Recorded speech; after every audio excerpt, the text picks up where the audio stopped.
Okay, good evening day karon. Kini siya mga tunga mo ron.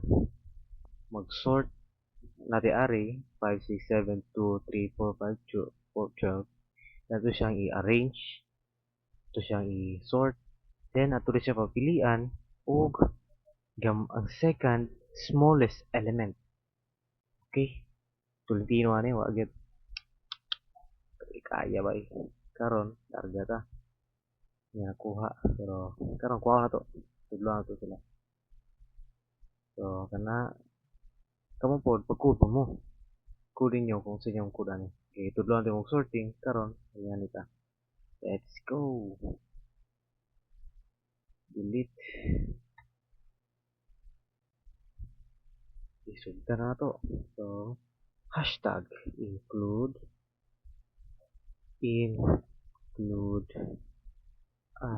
iostream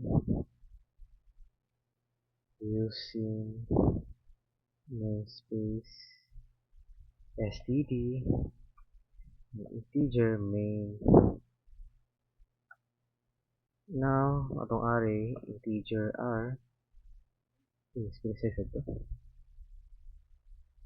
Yan, 5, 1, 2, 3, 4, 5, 6, 7. Yep, 7.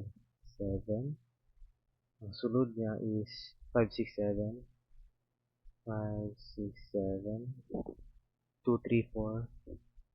2, 3, 4. 12. 12. Okay, nata. Then, ito ang size niya.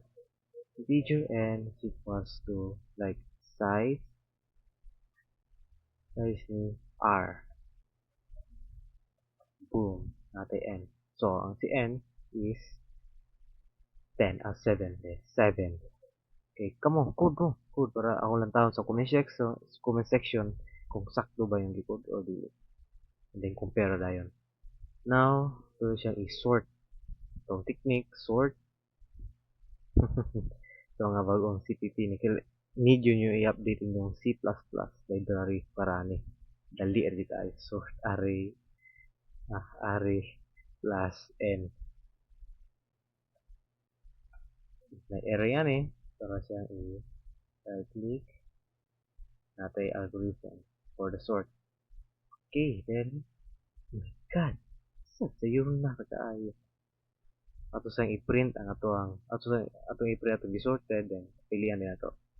So, i-print ng I is greater than n, and I plus plus. Then filter out R I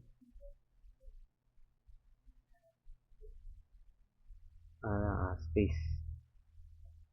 Then natong una ang i-sort nato human to then see out second smallest. So hatik 1 na yang kedua man ni meaning 0 then 1 kedua meaning si ato run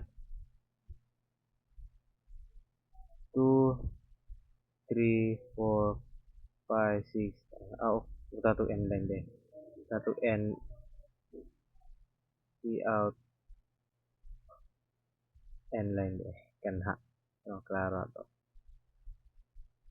Okay, dara tong resort di ara ang second smallest number which is 3. Matik.